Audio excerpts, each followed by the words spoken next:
If I had a world of my own, everything would be nonsense. I'm asking all of you honestly here. Is there a single harder work to critique or do any kind of content relating to than Alice in Wonderland? Curiouser and curiouser. Well, obviously it depends on the version you're talking about. Adaptations go back to the earliest days of cinema, and even Disney's feature-length film in 1951 was Uncle Walt's third attempt. And I've tried to review that before, which is extremely hard to do by the ways in which you normally critique a motion picture.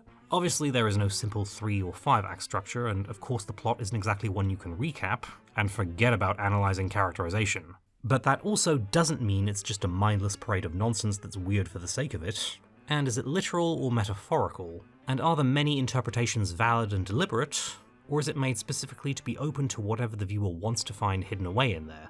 And is the answer yes to all of the above, or no? Well, I must say I've never heard it that way before.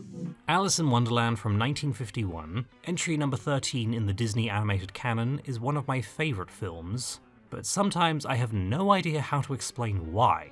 But I do love a challenge. Nothing's impossible. So, to bring us up to speed on what Disney was even adapting, we have 2 books written by Oxford math professor Charles Dodgson under the pen name Lewis Carroll, a man who was always more comfortable around children than adults. Not in that way, don't worry. He befriended the 3 young daughters of his contemporary Dean Henry Liddell, and got into the habit of taking them on chaperoned rowing trips, where he would make up stories to entertain them. On one such outing on July 4th, 1862, he told a story specifically to entertain the middle sister Alice, and she begged him to write it down. Though the earliest version was called Alice's Adventures Underground and didn't feature the iconic tea party. And despite what you're probably thinking, no, the Alice in the book is not meant to be her. She was named Alice as a dedication, but that was just a thing he liked doing, as his lesser-known The Hunting of the Snark had as a dedication to another friend's daughter. The book is remembered for being influential, but maybe not for the right reasons. And there's a moral to it. Oh yes, a very good moral, if you happen to be an oyster. As expected from a story that started as a way to entertain little girls on a July afternoon, Alice differed from what was expected of children's literature. We think of it as a fairy tale because fantasy world, but the fairy tales were oral traditions created to either inspire goodness or warn children about certain dangers, as well as taking place in a vague location some unspecified time ago. Alice, meanwhile, not only followed a girl in contemporary England, but was meant to be just entertaining. There was no moral, and in fact a lot of the books are about poking fun at both Victorian authoritarianism and the moralising that was usually found in children's literature, like the in-universe poem How Doth the Little Crocodile, which is a parody of Against Idleness and Mischief, a then well-known moralistic verse lecturing children on the importance of working hard. So the Alice books were actually very anti-establishment, with the main character even being something of a rebel. But how can one possibly pay attention to a book with no pictures in it? Although she seems very polite and well-behaved by today's standards, Victorian readers would have seen her snark and lack of tact as the height of rudeness. So the adaptations that present her as, say, an action girl rebelling against Victorian repression aren't as far off the mark as you might think. But there's that word again, adaptation. The Alice books aren't the kind that can so easily translate to another medium, because the essence of the experience is tied to the puns, poetry, and general verbal charm. You can't just show Alice going down the rabbit hole and replicate that experience so easily on film. Not to mention that, since it's just the daydream of an imaginative child, the structure is episodic, and there's no real through line, which is why the 2010 film creates a story out of whole cloth involving a war between the Red and White Queens and Alice needing to slay the Jabberwock. Yes, that's the name you're supposed to use when talking about the monster itself. Jabberwocky is the poem about the monster, and Disney's film actually handles this very well, not trying to make the story be about anything, or tacking on some kind of plot like, say, the Cats movie tries to do. The individual segments were even given to different directors to make them feel distinct from each other the way they do in the books, but also still tonally consistent with the rest of the film. Yes, Your Majesty! As said earlier, this was the 3rd time Disney took a stab at an adaptation, as he had first directed a silent short called Alice's Wonderland in 1923, that was then spun off into a series of shorts called the Alice Comedies, all involving a live-action actress interacting with animation. He'd planned to do a feature-length version for a good while, and that almost became the first Disney film before they went with Snow White. And the 1951 film was actually the 4th attempt to get one off the ground, and here's concept art for an earlier version in 1945, and a colour test for a 1933 version with Mary Pickford as Alice. And all these previous attempts involved adding some kind of original plot to make the story more film-friendly, such as a live-action framing device with Lewis Carroll and Alice Liddell being persecuted after the book was published, only to be rescued at the end by Queen Victoria, who famously loved the story. Apparently Ginger Rogers was in consideration, which, imagine. And although they quickly realised they could only do the story justice if it was fully animated, one buck-wild idea supposedly involved Dinah going down the rabbit hole with Alice and turning into the Cheshire Cat, with the plot being about finding a way to turn her back.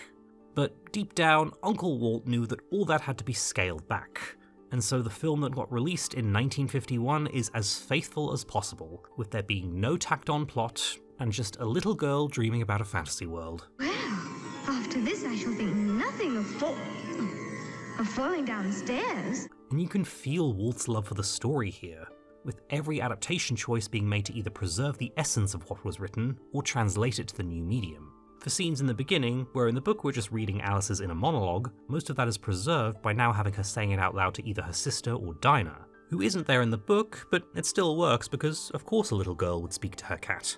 Now this is curious. What could a rabbit possibly be late for? And now in the room with the tiny door, there's now an original character in the doorknob for Alice to speak her thoughts to. For if one drinks much from a bottle marked poison, it's almost certain to disagree with one sooner or later. Yeah, doorknobs weren't invented until 13 years after the book was published, but hey, maybe Alice's father was an inventor or she's just psychic. And a musical is the perfect way to incorporate the poetry of Wonderland into a film.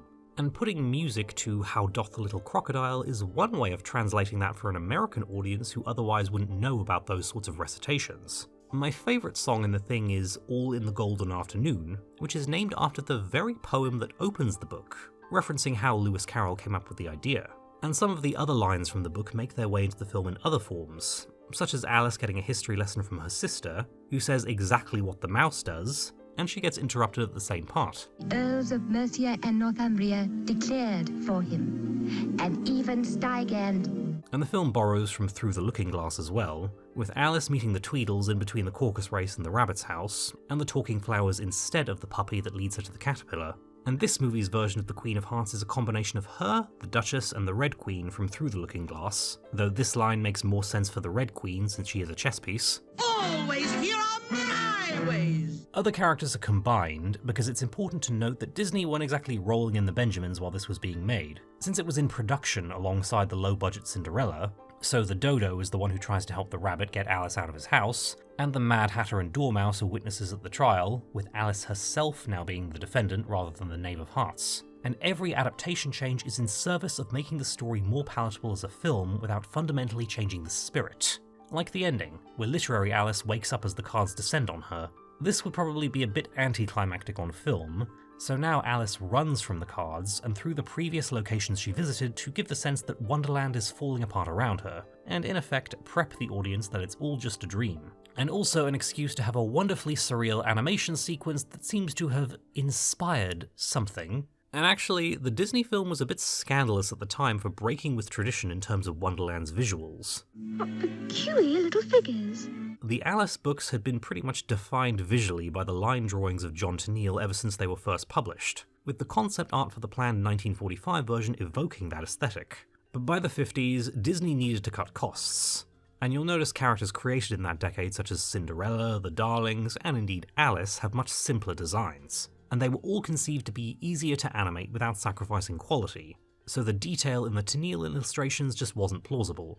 In came Mary Blair, one of Walt's favourite artists, who did concept art for many of their films in the 50s, and you can see her influences in the backdrops of Cinderella as well. Her eccentric, modernist style was perfect for this film, and once Alice goes down the rabbit hole, the backdrops of Wonderland are Mary Blair in full force. And it adds to the dissonance between Alice and her surroundings, because Alice is animated in the Disney house style, and I really think that animation is the only visual medium that can really do the charm of the story justice, since the 2010 film's biggest failing is in how lifeless the CGI looks. Wonderland isn't really the same as somewhere like Oz or Narnia, in that the descriptions aren't detailed, so how limitless and surreal it looks is all up to the reader's imagination, and the animation here really captures that.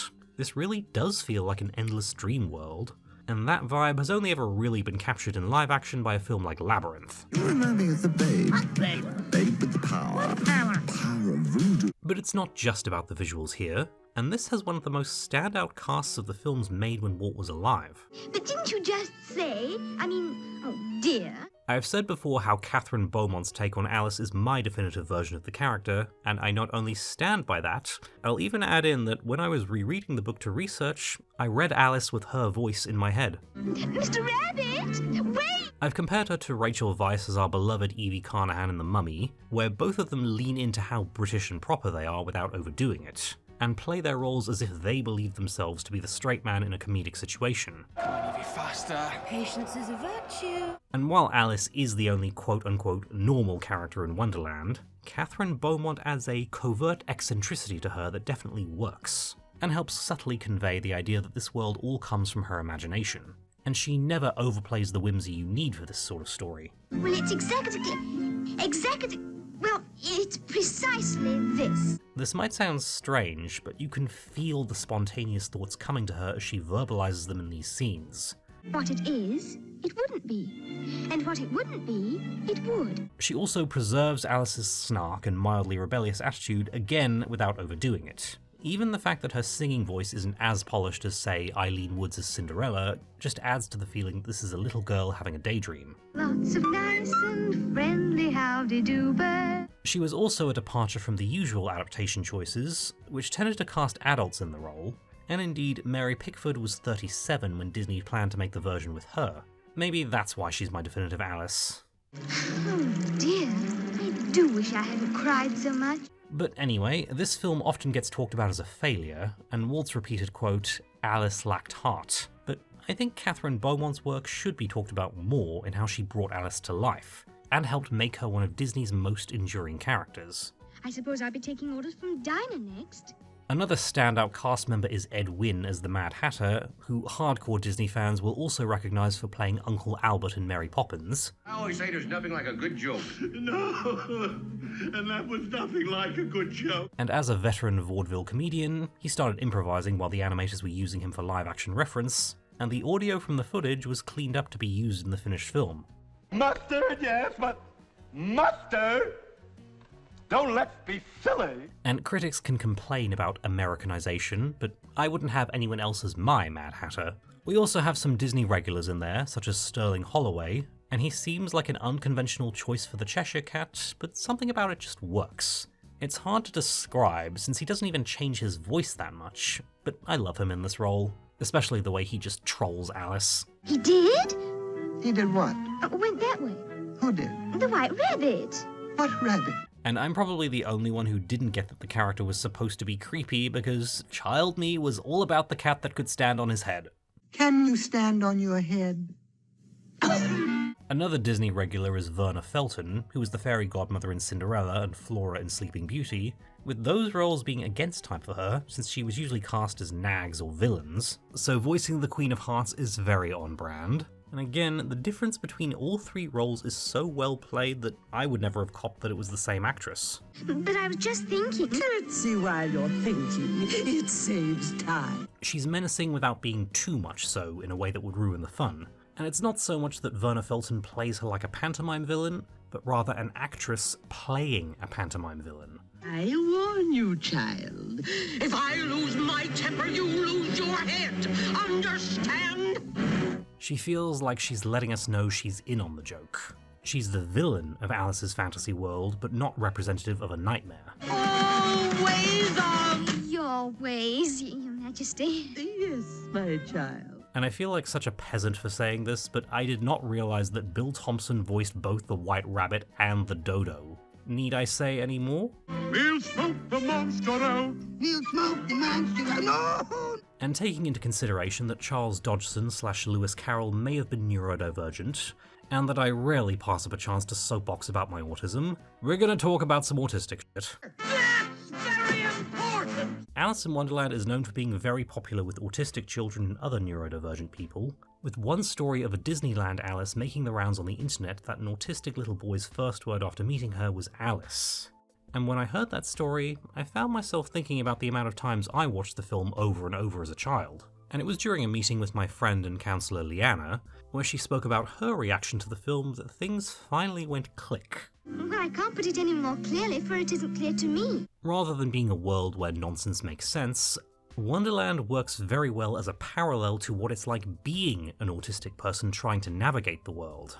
Having also once been told that being autistic is like playing a video game where you don't know any of the rules, or that the main issue is that the world is simply not built to accommodate you, I see Alice trying to make sense of the madness around her, and it's all too familiar to how being autistic is trying to guess the rules that life operates by so you can follow them, and then getting rude awakenings when you inadvertently point out the contradictory nature of them, usually spending most of your time getting punished or yelled at for breaking rules you didn't even know existed. Time and again, Alice is confronted with situations and rules that make no sense to her, but she's expected to follow anyway, and in turn, her way of doing things makes perfect sense to her, but the surrounding people find her weird for them. Like this moment with the bottle. The doorknob is confused by Alice carefully inspecting it for signs of poison, because to him, why would he tell a girl to drink something that might be poisonous? But Alice is in an unfamiliar place and just making sure, likely because she got told to do that once and possibly got in trouble for not doing so, but maybe I'm just projecting. And then having to go through all these elaborate and inconsistent tasks just to be able to do something simple like getting through a door. This is basically me anytime I have to adult. Crying won't help. I know. Likewise, there's the caucus race, where everyone else is running in a circle to get dry, and Alice trying to point out why that method makes no sense. I'm as dry as a bone already. Yes, but Well, I don't know why I used to laugh my socks off at this bit. Have to run with the others. First rule of a caucus race, you know. how can I? The Tweedle scene is also so relatable to anyone who has their routine interrupted or disrupted by people who aren't doing so maliciously, and you have to be polite, even though they're preventing you from achieving this very important goal you've set for yourself in your brain, and you won't be able to rest until it's done. It's been nice meeting you. Goodbye. The rabbit suddenly acting as though Alice is his housekeeper and expecting her to run errands for him is very reminiscent of times where I've gotten confused by the rules unexpectedly being changed and I'm expected to follow them as if they were always so. And so many times Alice gets misconstrued based on simple misunderstandings and her not being able to communicate to everyone else's satisfaction, and she's being exploded on by people who seem very quick to find fault. The other side of what? Mushroom, of course! The Cheshire Cat is very representative of those bullies who pick up on how your mind works and use that as a way to make fun of you. At the tea party, Alice takes the Hare and Hatter literally at their word and yet can never seem to get it right. And I swear this is like a perfect representation of what the average conversation with my bullies in high school was like. Hell, Alice having to avoid the word cat reminds me all too well of when I was trying to work out what did and didn't count as a curse word and thought I was going to get in trouble just for saying the word bug, as in like bug off. And the Queen of Hearts. My dear. Yes, Your Majesty. I'm pretty sure every family has that one relative that is unbelievably rude, and everyone else just runs circles around trying to appease them, and that goes up a notch if you're the only autistic family member nearby, and hello, permanent scapegoat status. And finally, when Alice has enough and stands up for herself, the people who were previously tormenting her act as though she's the most terrifying thing in the world, and then go right back on the attack, which I'm sure is extremely relatable to those of us who try to keep the peace most of the time and then get treated as deranged or hysterical when we stand up for ourselves. So there are a multitude of reasons why me and plenty of other autistic children found Alice an affirmational character at some point and didn't realise until years later. But hey, we relate to Alice and not the White Rabbit, so there's no such thing as too late in this case. There, that's much better. As said earlier, this Disney adaptation of a classic British story was not received well at all, and got plenty of attacks for Americanizing Lewis Carroll's work. Walt had anticipated this, since he followed the author's lead and aimed the film at family audiences rather than highbrow critics, but it's clear that the negative reception stung, because how could it not? This was a passion project nearly 20 years in the making, and it lost money after Cinderella signaled a return to feature films for Disney, and on top of that, it was savaged as being a poor adaptation of the books he had so much affection for. While they did rebound financially with Peter Pan being a mega hit shortly afterwards, Walt's opinion towards the film remained cold for the rest of his life. And he said it failed because Alice lacked heart. I mentioned Labyrinth earlier, and that was a similar passion project that flopped critically and financially at the time, devastating Jim Henson in the process. But at least shortly before his passing, he did become aware that the film was starting to develop the cult fanbase it has now. Every now and again in my life, for no reason at all, I need you. It seems the same didn't happen for Walt, as it took 23 years for Alice in Wonderland to be re-released theatrically, after his lifetime at that. But of course, it eventually found its audience in the late 60s and early 70s with exactly the kind of people you're thinking of, who found the surrealist art style quite groovy, and then when they were old enough to have kids of their own, it was passed on, yada yada yada, and here we are. A very, very young birthday From me? for you. I was indeed one of those autistic kids who watched this film multiple times a day because in the ancient times we weren't expected to hustle that young. And as much as I say Ariel is my favourite princess and Philip my favourite prince, and I compiled this list of top 6 overall Disney characters, I gotta say, out of all these, Alice is the one that feels the most like an old friend. And I'm sure I'm not the only one who feels that way. Oh, that was lovely. And all this started from a math professor making up poetry for 3 little girls on one golden afternoon. All in the golden afternoon, full leisurely we glide, for both our oars with little skill by little arms applied, while little hands make vain pretence our wanderings to guide. Ah, cruel 3 in such an hour, beneath such dreamy weather, to beg a tale of breath too weak to stir the tiniest feather. Yet what can one poor voice avail against 3 tongues together? Imperious Primer flashes forth her edict to begin it. In gentler tone Secunda hopes there will be nonsense in it, while Tertia interrupts the tale not more than once a minute. Anon to sudden silence won, in fancy they pursue the dream child moving through a land of wonders wild and new, in friendly chat with bird or beast and half believe it true. And ever as the story drained the wells of fancy dry, and faintly strove that weary one to put the subject by, the rest next time, it is next time, the happy voices cry. Thus grew the tale of Wonderland, thus slowly one by one, its quaint events were hammered out, and now the tale is done. And home we steer a merry crew, beneath the setting sun. Alice, a childish story take, and with a gentle hand lay it where childhood's dreams are twined in memory's mystic band, like pilgrims' withered wreath of flowers, plucked in a far-off land.